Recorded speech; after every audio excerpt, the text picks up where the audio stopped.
The Lord be with you. A reading from the Holy Gospel according to Saint Mark.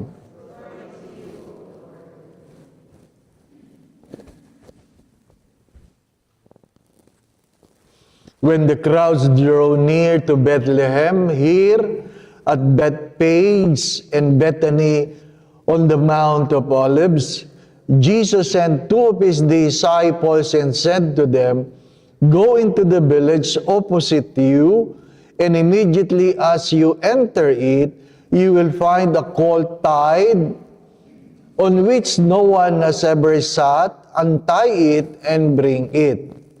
If anyone says to you, 'Why are you doing this?' say, 'The Lord has need of it, and will send it back here immediately.'"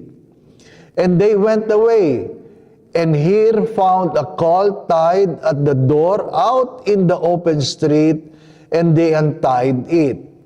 And those who stood there said to them, "What are you doing, untying the colt?" And they told them what Jesus had said, and they let them go. And they brought the colt to Jesus and threw their garments on it, and he sat upon it.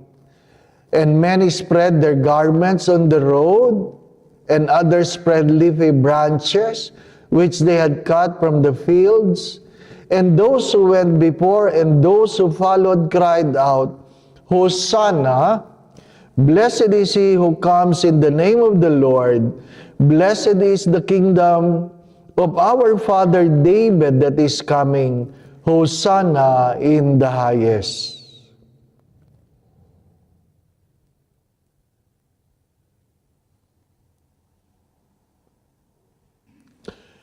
Brothers and sisters, the Gospel of the Lord. Praise to you, Lord Jesus Christ. If you have noticed the roads busy, buses find difficult to go through it, is one of the reasons why many pilgrims don't visit this place. Neglected. Ano po? But the triumphant entry, the Palm Sunday, all started here. All started here. Bethphage, Bethphage, or the house of unripe figs. Ang sabi ni Morad, the house of the figs. But the real description is the house of unripe figs. Hilaw na igos. Hilaw. Ano po? Lahat naman nagsisimulang hilaw. Bago mahinog, hilaw. Hindi po ba, anak? Dalawa lang pamamaraan yan. Hihinugin mo ba yan sa puno o ikakalburo mo? Hindi po ba, anak? Siyempre, mas masarap yung hinog sa puno. Doctors would say, as we celebrate and commemorate the feast day of Our Lady of Lourdes, they would say, sometimes I have to wound you to heal you. Sometimes I have to wound you to heal you. Minsan talagang pag-ooperahan ka, talagang susugatan ka, ano po? And science had been trying to minimize the wounds. But still, sometimes you need to be wounded to be healed. And I believe doctors would say this to some, that anesthesia is not really to prevent you from experiencing the pain.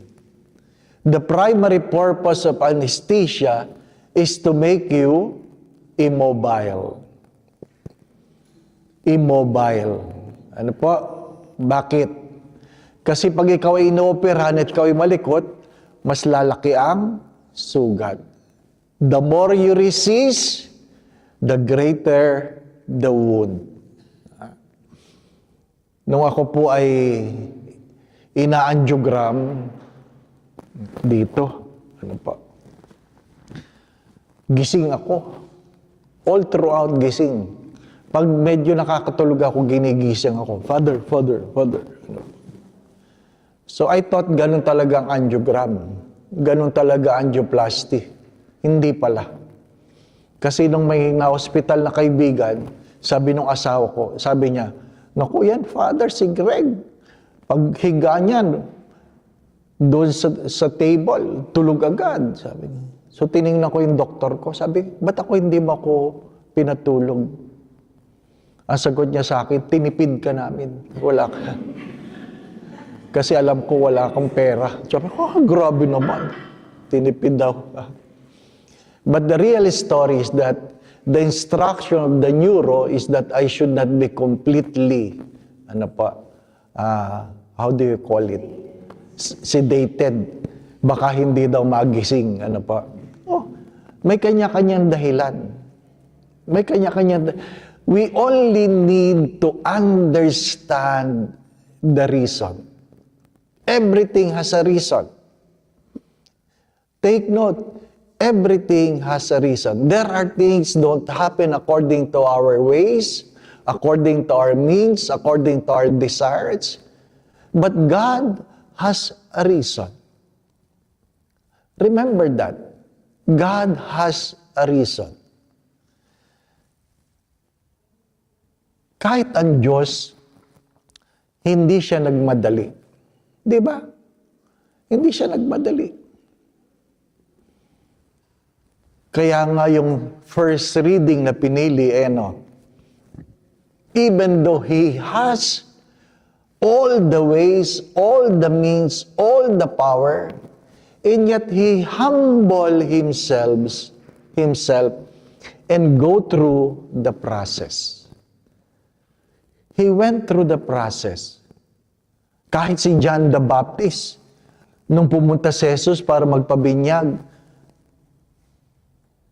alam natin na nag-reason out si John the Baptist. But ang sabi niya, ano sabi ng Diyos? Just go through it. Hayaan mo lang. It's good that we go through this kind of process in our spiritual life. In the recent Ignatian conference, one of the presenters says, in today's world, content are cheap and process are neglected. Content are cheap and process are neglected. Kasi nandiyan si Uncle Google, di ba? Si Uncle GPT. So pag may gusto kang malaman, pero ang problema, people don't want to go through the process. And God is inviting us to go through the process. Hinay-hinay. Ano po? Hinay-hinay. Minsan nagmamadali tayo. Wala tayong pasensya. Hinay-hinay. Ano po? My dear friends, my brothers and sisters, sadyang may mga bagay na hindi pwedeng madaliin.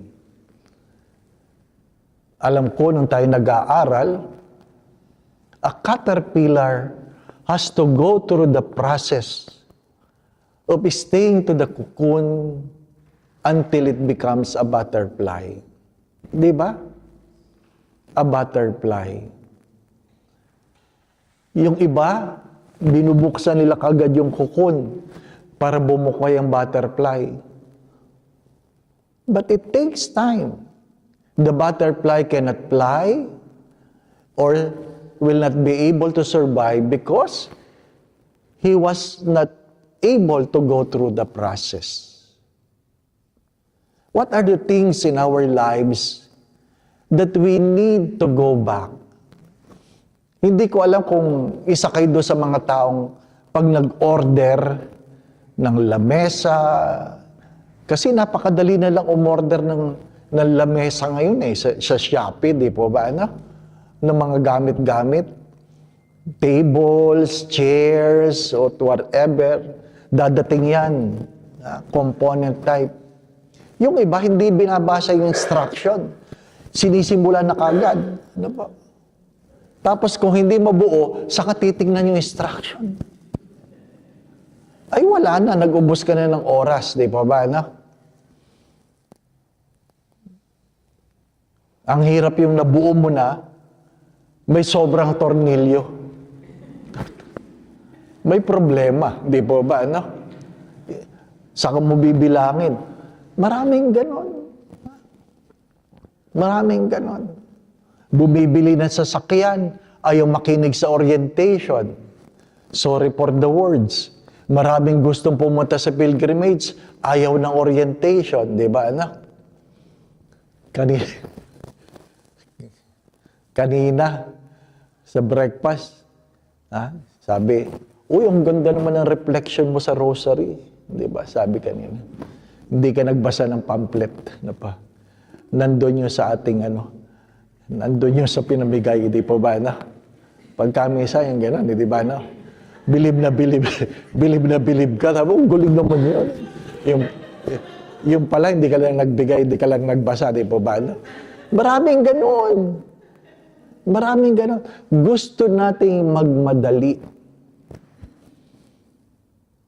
Kaya nga, anong natutunan ko? Sabi nga ng doktor, ng aking neuro, kayo mga pari, isa kayo sa pinakamahirap na pasyente. Sabi ko, bakit naman po? Ang titigas ng ulo nyo. Diba? Ikaw, Father, kung gusto mo talagang gumaling, ilalaga ko yung utak mo. Sabi ko, grabe naman ito, diba? Nahihirapan daw sila. Ano po? Gusto kong gumanti. Sabi ko, di naman lahat ng doktor healthy. Di ba ba? Di ba? Totoo naman. Oo. Pag tinignan mo nga yung mga cardiologist mo, grabe naman ito. Di ba? Yung mga nagsasabing mag-exercise ka, mga deformed. Di ba ba? Di ba? Why? Because we don't want to go through the process. Sabi ng mga pari, sabi nila, uy, ang galing ng doktor mo, sino ang doktor mo? Sasabihin ko, doktor ko, yan. Pagkatapos, sasabihin nila, ang higpit ng doktor mo, daming bawal. Kita nyo naman, maayos ako. Tapos, sabi ko, anong ginawa mo? Wala, naghanap ako ng ibang doktor. Di ba? Bakit? Ayaw natin yung proseso, hindi po ba? Gusto natin madali. Ano sinasabi ko? Pag ikaw ay pinagbabawalan pa, meron ka pang pag-asa. Ano ba? Pag sinabi ng doktor, bawal yan, Father. Bawal yan. Bawal yan. Di ba? May pag-asa pa. Yung kasabay ko na stroke hanggang ngayon, nagpo-post pa man din siya na siya nagti-therapy. Wala. Bakit?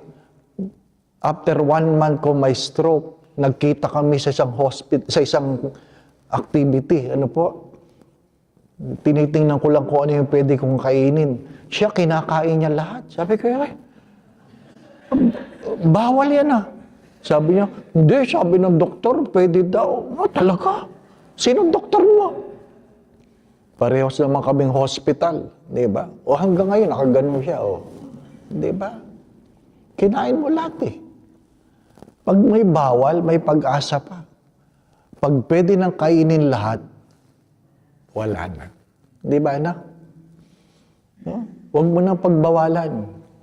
Malapit na yan, di po ba na? Kaya pag kayo hindi na kayo pinagbabawalan, at least alam nyo na, malapit na kayo, di po ba na?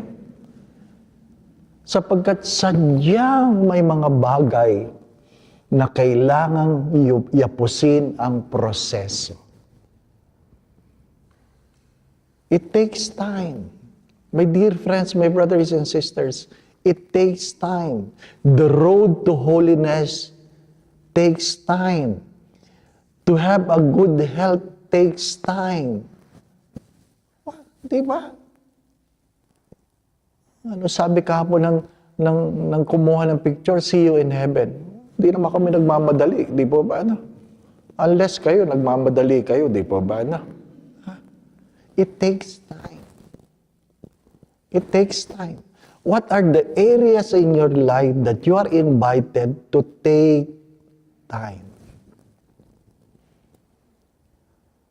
Father, maiksi na lang ang buhay. Kaya nga, huwag kang magmamadali. Embrace the process. Embrace the process. My dear friends, my brothers and sisters, only in this world, because of comfort, we want to skip the process. Kaya maraming corruption. Kasi naghahanap tayo ng fixers. Ayaw pumila. Di po ba? Naghahanap ng fixers. Gusto instant ang galing. Bumibili ako ng gamot. Merong extra large na babae. Hinahanap niya yung diet tea. Diet tea. So, nasa harapan ko. Sabi, nag-uusap sila. Ito po, ilalagay niyo po sa tubig, hahaluin niyo, ganyan, ganyan. Pag medyo sticky na, saka niyo iinumin, huwag niyong isusubo, di ba? Tapos, mag-exercise kayo, sabi ba naman niya, may exercise pa? Gusto niya, pagkainom niya, taba agad, di ba? Sabi ko, ano ba naman ito? Di ba? Hindi porke may pera ka. Ganun na lang, di po ba? I'm sure. Sabi ni Mike, Father, I gained 5 kilos already.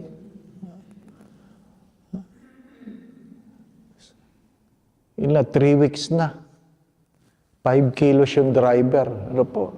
Yung sa inyo nga, wala pang 2 weeks. May hindi lang maletang sumikip, hindi po ba? Hindi ba na? It takes time. I hope you understand this. It takes time. And perhaps the grace you would like to ask from the Lord, Lord, help me to be patient. Help me to undergo the process. Help me to undergo the process. And this is the grace. You need a place to start before you can say, it is finished. You need a place to start before you can say, it is finished. But between the 2 points, we call it process. Amen. Again, my brothers and sisters, even God went through the process. 33 years. From childbirth to the resurrection. Go through the process. Sometimes it is tedious, sometimes it is boring, but just go to the process. Allow your body, your soul, your mind, develop going through the process. It has to start somewhere so that you can say, it is finished. It has to start somewhere. Kasi pag walang simula, wala kayong masasabing meron kayong tinapos. The Lord be with you. The Lord be with you. And with your spirit. A reading from the Holy Gospel according to Saint Luke. Glory to you, O Lord.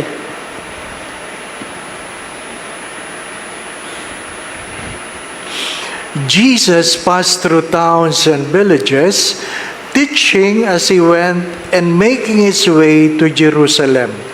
Someone asked him, "Lord, will only a few people be saved?"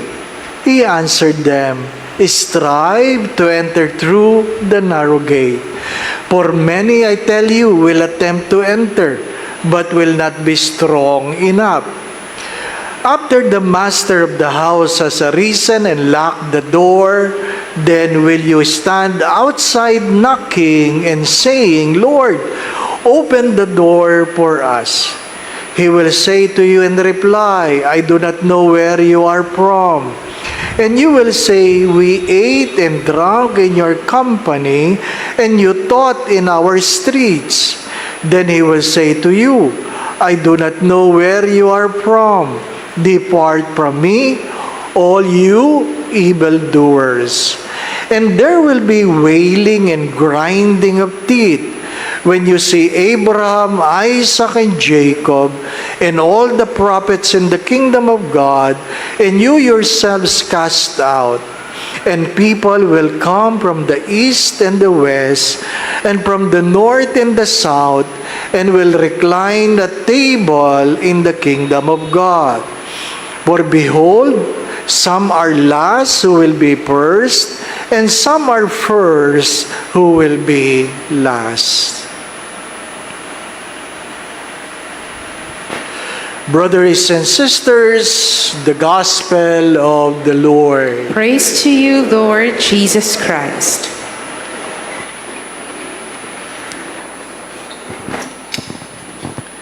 Perhaps you have heard this, that if you confess that Jesus is your Lord and Savior, you will be saved. If you confess that Jesus is your Lord and Savior, you will be saved. And truly I say to you, that is a lie. That is not true. If you read the Gospel of Matthew, in the later chapter, who will be allowed to enter the kingdom? Those who feed the hungry, has given drink to the thirsty, who clothe the naked, who welcome strangers, who visit the sick, who visit those who are in prison, and bury the dead. Heaven is a consequence, not simply a confession. Hindi pwedeng sabihin mo pero wala kang ginagawa.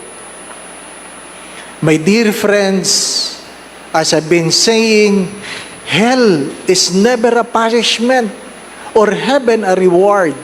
They are the consequence of the way of life we have done here on earth. Pag nag-aral ka at nakapasa ka, reward ba yon? Hello? Kung ikaw ay nag-aral at ikaw ay nakapasa, reward ba yon? Hindi. Produkto yun ng iyong pag-aaral. Kaya kung hindi ikaw nag-aral at ikaw ay bumagsak, kaparusahan ba yon? Hindi. Produkto yun ng hindi pag-aaral. Ano man ang iyong pinipili, meron niyang kinabukasan. Holiday po bukas, Father. Baka gusto mo mag-breakfast tayo sa Tagaytay. Sabi ko, wala namang holiday ang pari. Ay, ang lungkot. Ganon talaga, nagpari ka eh. Di po ba? Oh. Yun ang pinili mong buhay. May kaakibat. Di po ba? Newton's law, all actions has corresponding reactions. My dear friends, today, we are made to realize that if you end up in hell, it was your choice. If you end up in heaven, it was your choice. It was not the choice of God. Ang unang pagbasa ay pagpapaalala ng lahat ay inaanyayahan. Saan ka man galing, from east to west, north to south, all are invited. All were given a chance. All were given a chance. But we don't have the luxury of time. The moment the doorkeeper locks the door, then you will be outside wailing and grinding your teeth. And you cannot shout from the outside, Lord, we eat with you, we dine with you, we listen to you. Yan yung mga nagsimba, nangumunyon, nakinig ng sermon, pero hindi nagbago ang buhay. Lahat ng ginagawa, may kadahilanan at merong, sabi nga'y pupuntahan. Merong isang estudyante na iyak ng iyak. Nagpunta sa akin. At sabi niya, ang laki ng problema ko, Father. O ano problema mo? Buntis ako. Estudyante. Siyempre, tinanong ko, anong nangyari? Ang sagot ba naman sa akin, di ko po alam. Ano yan, Immaculada Concepcion? Hindi na mauulit yun. Di po ba? Produkto yan ng iyong ginawa. Produkto yan ng iyong ginawa. Ang iyong bukas, ikaw ay may kakanyahan. Di po ba? Binibiro ko yung mga tao kanina.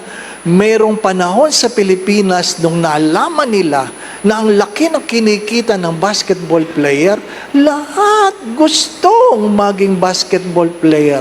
Pati ang mga pandak, gustong maging player. Ano po? Para yumaman. Ngayon, makailang panahon lang, ayaw na mag-aral. Gusto nilang maging kagawad. Gusto lang maging chairman ng barangay. Di po ba? Pero ngayon, bago. May bago. Ha? Lahat na lang gustong maging? Ang galing ninyo. Ha? Kahit anong pinag-aralan, gusto ko maging kontraktor. Di ba? Mga minamahal na mga kapatid, alam mo naman ang dahilan kung bakit yumaman, di po ba? Ano? Alam mo naman ang dahilan. Ang magandang pagtunan ng pansin, saan yan pupulutin pagkatapos, di po ba? Pero Father, hindi naman totoo ang impyerno. Kasi wala namang galing sa impyerno na nagsabing, ang init doon. Di ba? Ang sagot ko doon sa palagay mo, pag nandun ka, papayagan ka pa ni Satanas makaalis. Hindi ka na makakaalis doon. Ang alam ko lang, meron nang galing sa langit, napunta pa sa impyerno. Sino yon? Si Lucifer. Nasa langit na. Napunta pa sa impyerno. Sayang naman, di po ba? Ano? Hell or heaven are not rewards and punishment.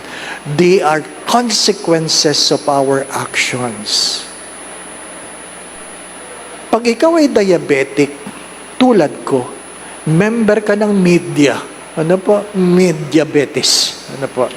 Yan ang mga media. Alam mo, pag kinain mo yan, tataas ang blood sugar mo. Di ba? Kahit anong dasal mo, Lord, sana wag tumaas. Wala. May mga bagay na hindi nakukuha sa panalangin. Ang ikalawang pagbasa ay kailangan ng disiplina. Discipline comes from the same root word discipleship, which means to learn. Be a disciple. Embrace discipline. Learn. Discipline is never about punishment. It is about embracing certain habits so that you will be able to live a life of excellence and distinction. Take note, it is a product of discipline.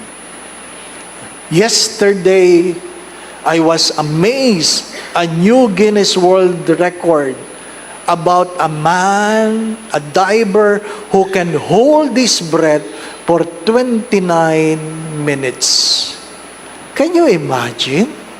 29 minutes? Aba, pwede na ma-stroke yan. Bakit? Yung mga na-stroke, kaya nababalda dahil wala ng oxygen ang utak. Ito, kaya niya na hindi humihinga. Di po ba, ano? Pero yan ba ay overnight? Hindi. Discipline. Discipline. The fastest runner in Olympics, last Olympic, was asked, how were you able to master the speed? And the simple answer was, I trained for 6 years. I trained for 6 years. My dear friend, if you want to be holy, it is a product of discipline.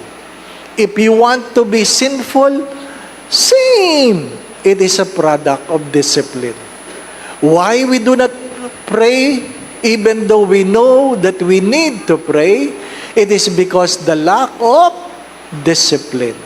Why do people go to Mass? In spite of, because they were raised with the discipline to go to Mass. Lahat ng bagay ay produkto ng disiplina. Yung mga kumakain na wala man lang natitira na kahit isang mumu ng kanin, disiplina yon. Yung mga kumakain na ang daming tira, sayang, disiplina rin yon. We are a product of our own discipline. Pag tayo mga Pilipino, nagpunta sa Europa, natandaan ko, meron kaming extra payment, may extra taxes. Nagagalit ako pag Pilipino may extra tax. Noon, nung tinatanong ko na, nalaman ko na kung bakit. Sabi nila, because you Filipino are very expensive. Sabi ko, in what way? You take a bath twice a day. O nga naman, no? Sanay tayong maligo kahit nagyayelo sa labas. Ligo sa umaga, ligo sa gabi. Yun lang na sanay maligo. Hindi naman lahat ng Pilipino naliligo, di ba? Meron naman nagsisimba, alam mo hindi naligo yan. Alam ko yan, di po ba? Ano? Ang pagsisipilyo, disiplina yan.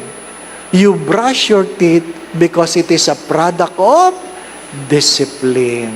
Di po ba, ano? Kaya, pagsimbang gabi, Misa de Gallo, ay, nako, alam mo kung sinong naligo, hindi naligo. Ang malungkot na kwento, alam mo kung sinong nag-toothbrush at hindi nag-toothbrush. Oo, ang katawan ni Kristo, amen. Tanggal si Father. Muntik nang may slain, diba? Hindi nag-toothbrush ang nangumunyon, di ba ba? Alam natin yan, Mga minamahal na mga kapatid, there is no one to blame but ourselves. There is no one to thank but ourselves. Whether you like it or not, life is a product of discipline. Amen. Alam niyo yung estudyante, bagsak, sabi ng nanay, anak, ang mahal magpaaral, bakit ka naman bagsak? Ang sagot ng bata, ma, huwag ka nang magalit, marami naman kami. Yun ang malungkot na kwento. We are swayed by the numbers. My dear friends, it is irrelevant to ask the question, marami ba ang maliligtas? Kukunti lang ba? Ang mahalaga ay ikaw ay ligtas. Again, heaven is not a reward. It is a consequence of our way of life. And so hell is not a punishment. It is a consequence of how we live our life. It is within you whether or where you want to go. The Lord be with you, And with your spirit. and may Almighty God bless you and your family, the Father, and the Son, and of the Holy Spirit. Amen. The Mass has been offered. We go in peace to love and serve the Lord. Thanks be to God.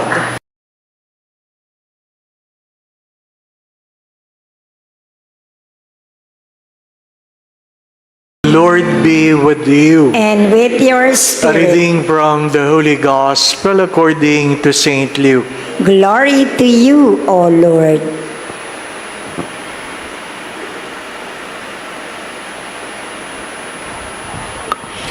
Great crowds were traveling with Jesus, and he turned and addressed them. If anyone comes to me without hating his father and mother, wife and children, brothers and sisters, and even his own life, he cannot be my disciple.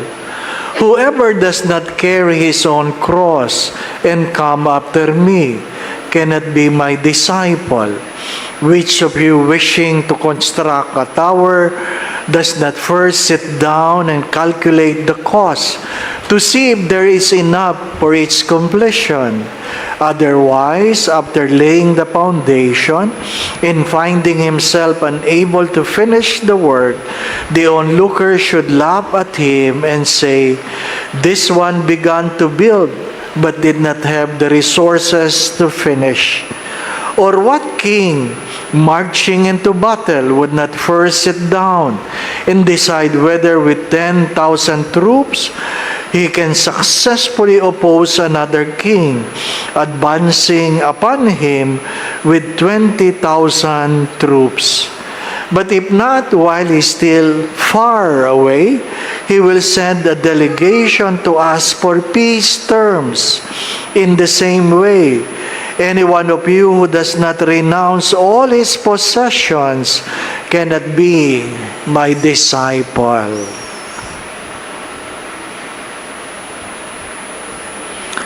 Brothers and sisters, the Gospel of the Lord. Praise to you, Lord Jesus Christ.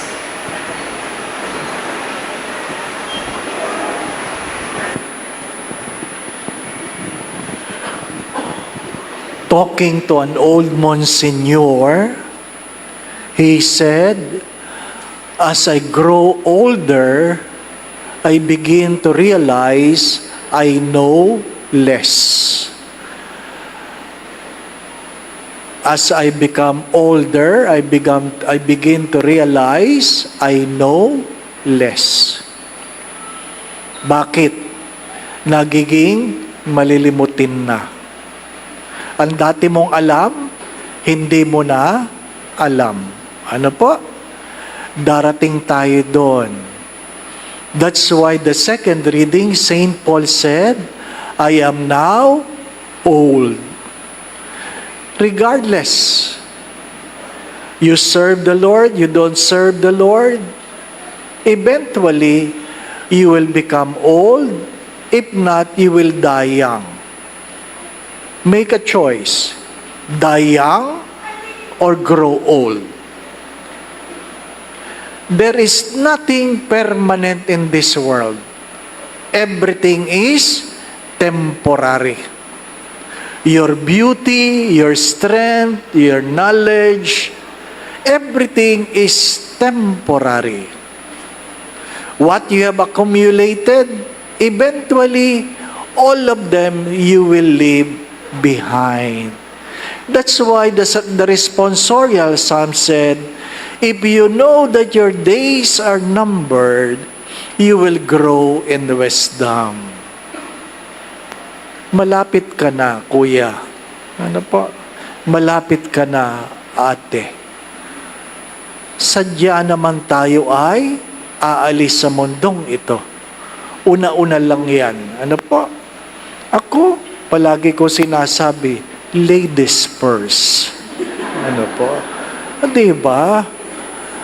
Mga minamahal na mga kapatid, Who among us can buy life without end?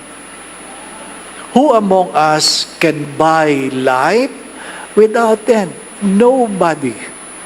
Nobody. As Saint Augustine have said, the moment you are born, you are dying. The moment you are born, you are dying. So do not waste your life with things you cannot bring. Things that will not bring you to heaven. Do not waste your life on things that might bring you to hell. Saint Thomas of Aquinas defined greed as a mortal sin with a desire prioritizing temporal and earthly goods over what is eternal, that lead them to acquire possessions, power, or wealth. What was the sin of our first parents, Adam and Eve? Many would say disobedience. No. The first sin was greed. Because they wanted to live forever. Hindi ka mamamatay pag kinain mo yan.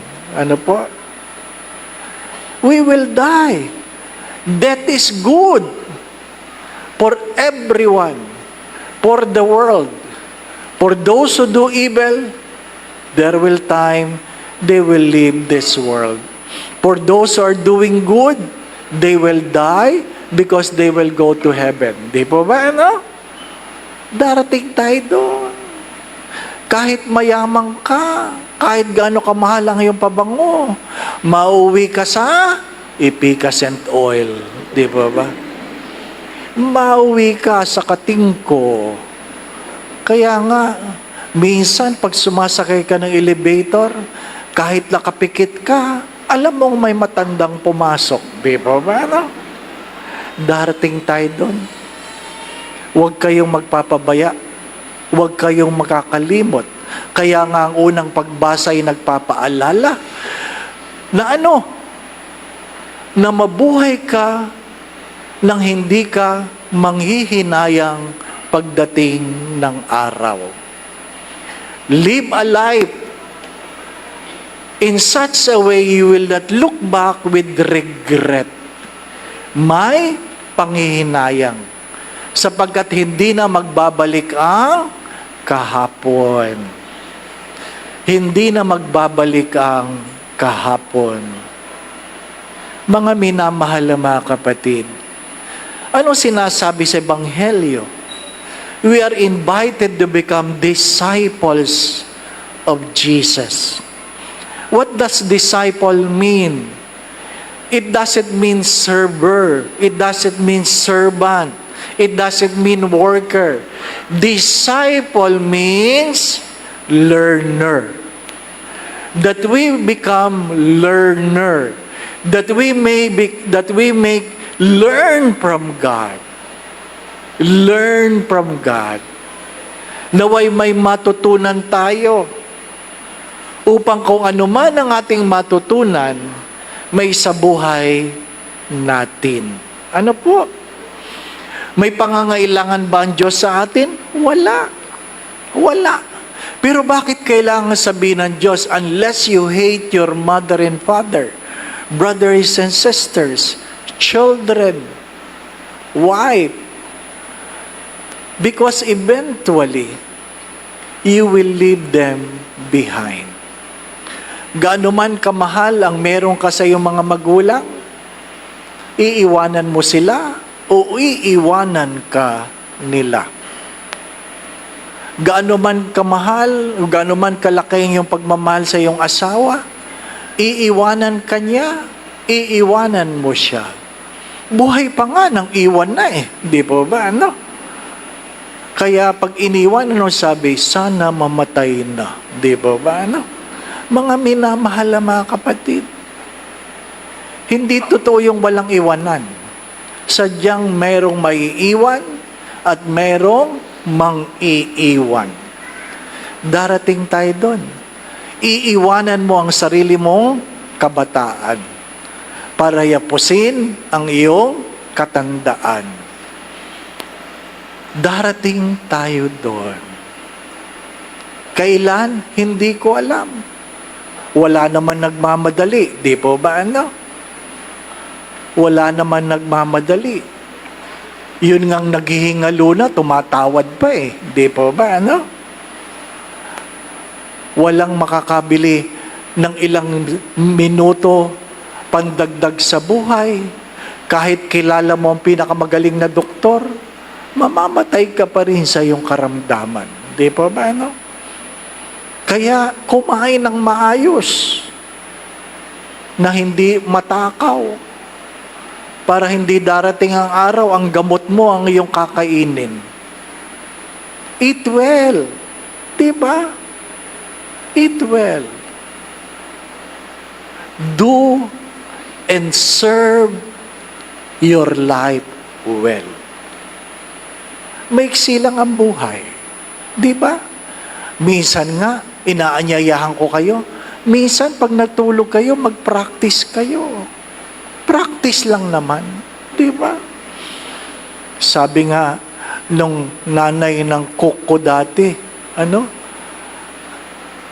ginigising niya yung nanay niya, Nay, Nay, Nay! Hanggang sa hindi magising, nagsisigaw na siya. Tinawag na niya mga kapitbahay. Tulungan niyo ako, tulungan niyo ako. Ano po? Nay, Nay! Mamaya gumising yung nanay niya. Nay, anong naramdaman ninyo? Sabi ng nanay niya, wala, practice lang. Kaibigan ko yun, dating mother butler ng parokya ko. Di po ba na? Sabi ko, ikaw, nanay mo, kung ano-ano mga kalokohan mo. Ano po? Ha? Maganda rin yung nagpa-practice, di ba? Ano? Yung ginigising ka ng asawa mo, hindi ko. Di ba? Magsosorry yan, aaminin niya ng mga kasalanan yan. Oo. Kasi guilty yan guilty. Pag inamin na, gumising ka. Aha! Ngayon alam ko na, di ba? Ano? Practice ba? Di ba? Yung aking yumang spiritual director, nahirapan lang huminga nung gabi, nagbihis na. Naka-clerical, nag-black suit, nakapantalon, naka-medyas pa. Sabi ko, may lakad pala kayo. Ba't di nyo sinabi? Wala. Nahirapan lang ako huminga kagabi. Ano ngayon? Nagbihis na ako. Di ba? Kaya mamayang gabi, magbihis kayo. Ano po? Hindi yung pantulog, di ba? Ano? Seriously. Seriously. Now you know how attached you are and how afraid you are on judgment. Doon mo lang malalaman na pag nalaman mong ikaw ay kukunin na, makikita mo kung anong mahalaga sa buhay mo.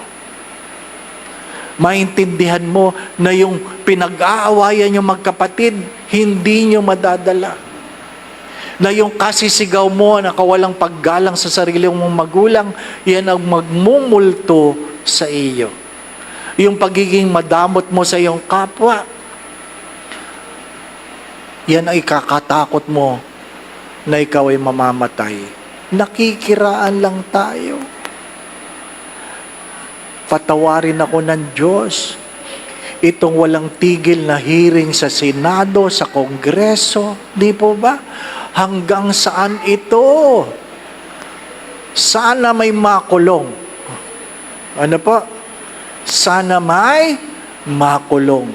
Kahit naka-neck brace, kahit naka-wheelchair. Bakit? Kung walang makukulong, hindi yan titigil. Ano pa? Hindi yan titigil.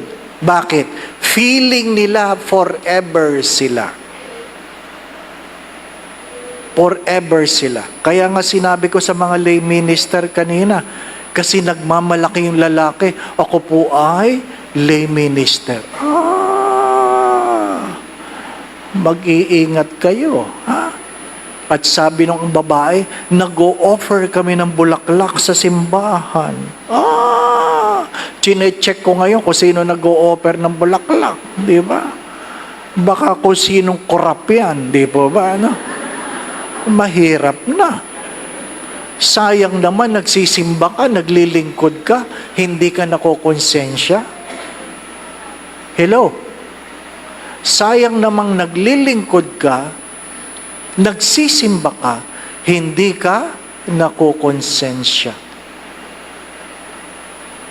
Para saan? Kaya mong bilhin ang pabor ng Diyos? No, it will never happen.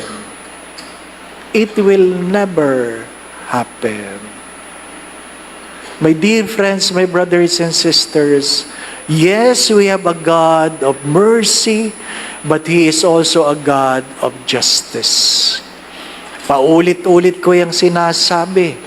Walang nakikinig. 2016 pa, ang nakuha ko lang ay death threat. Isang bala ka lang, Father. Diba?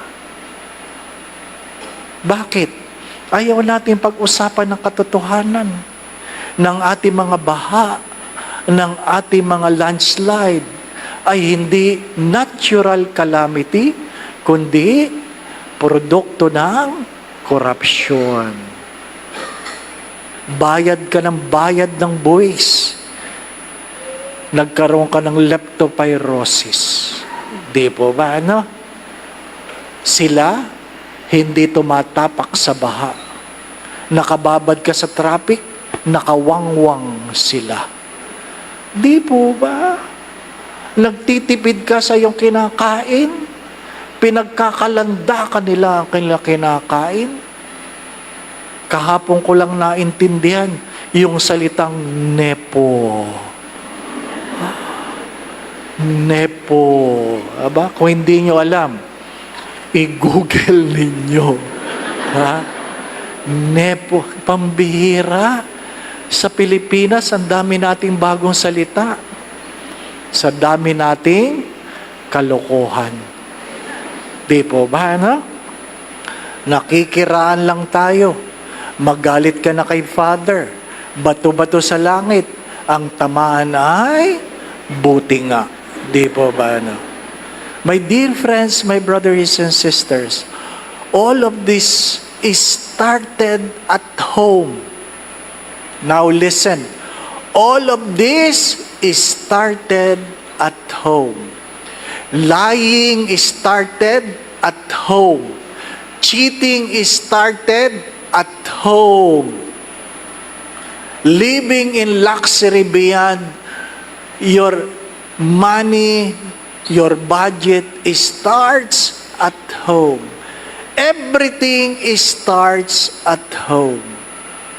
That's why parents, if you think and take for granted little things, you will be among those who will suffer. Again, we grow old. I hope you grow old. If you have done evil, I hope you live longer to suffer the evil you have done. Or you die young and go to hell early. Make a choice. Unless you correct your ways, then it is you who choose your own damnation. My dear friends, my brothers and sisters, let us take our own crosses and follow Christ. For we all know I'll be here just for a while. Let us take our cross, for we all know even I will just be here for a while. Amen.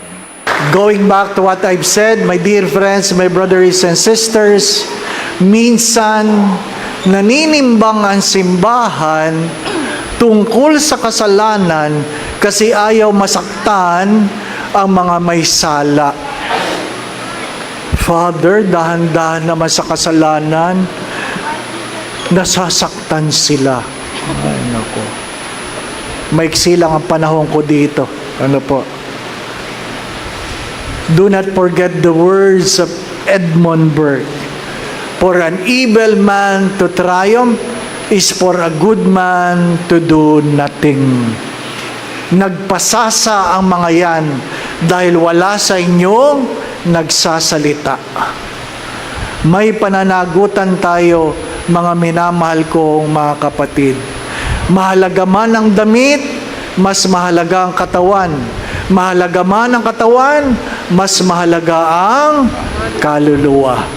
The Lord be with you.